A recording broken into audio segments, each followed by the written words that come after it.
Se réunir est un début, rester ensemble est un progrès. Mais travailler ensemble est la réussite. Oui, une réussite.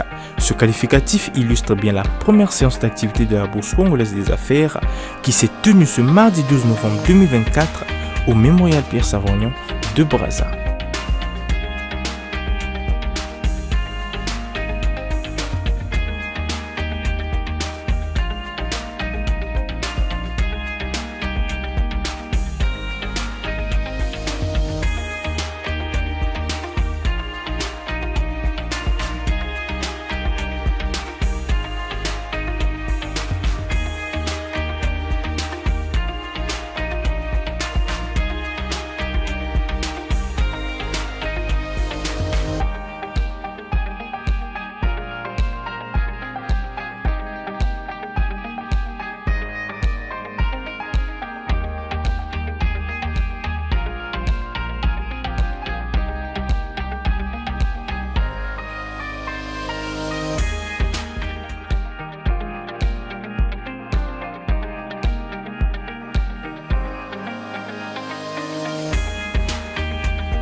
Honoré par la présence du haut-commissaire au pilotage du projet de création de l'Université de Luango, M.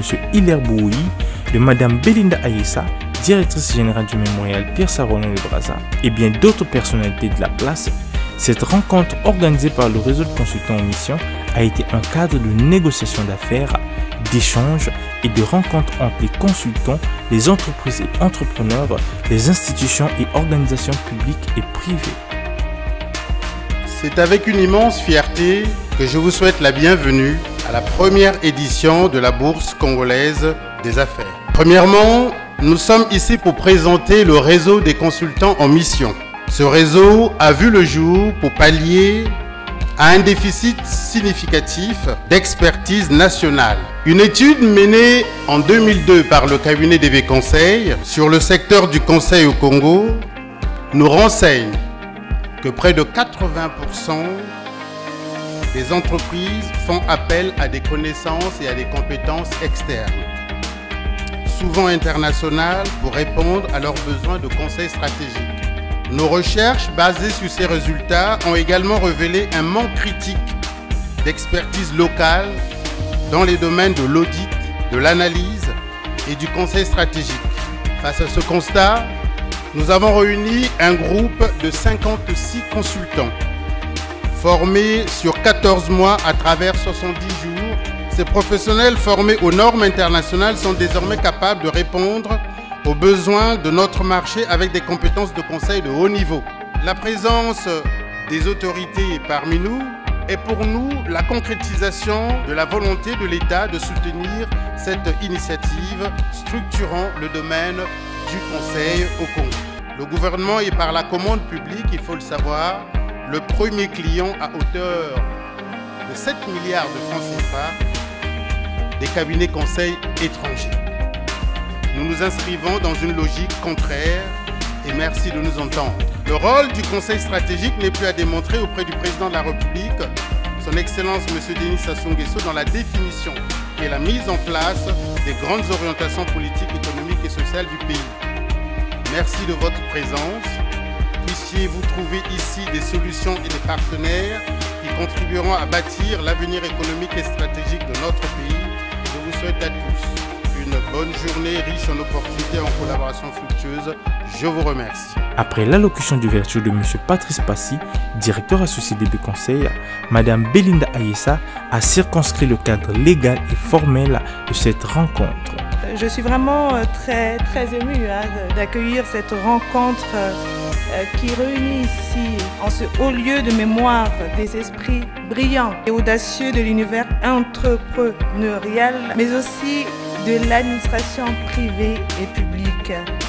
C'est une occasion unique pour échanger. Vous l'avez rappelé tout à l'heure, Monsieur Passy, c'est une belle occasion pour échanger effectivement des opportunités d'investissement en compagnie des experts que vous êtes.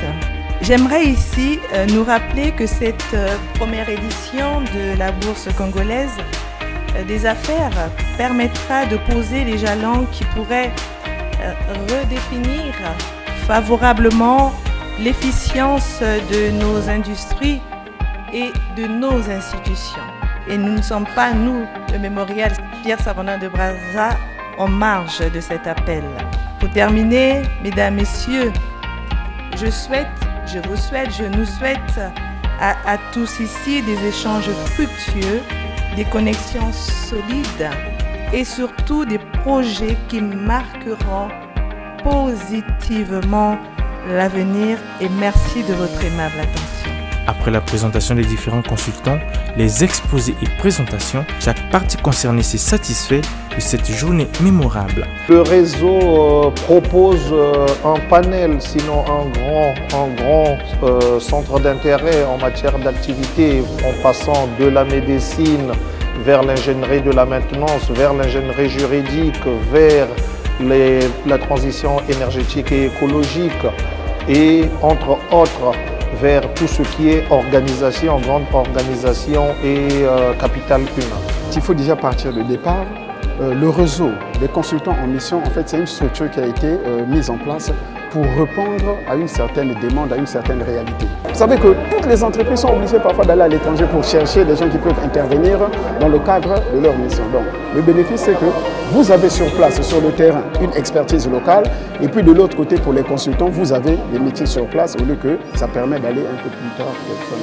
Vous savez, actuellement, le réseau des consultants est un cadre très important, des consultants en mission bien sûr, pour apporter des solutions innovantes et structurées dans tous les domaines.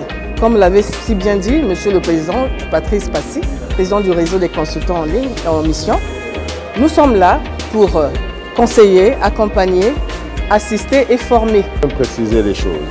Je ne suis pas officiellement membre du réseau, mais je partage les mêmes valeurs avec le réseau. Le réseau aujourd'hui a l'ambition de rendre visible l'expertise locale dans différents domaines.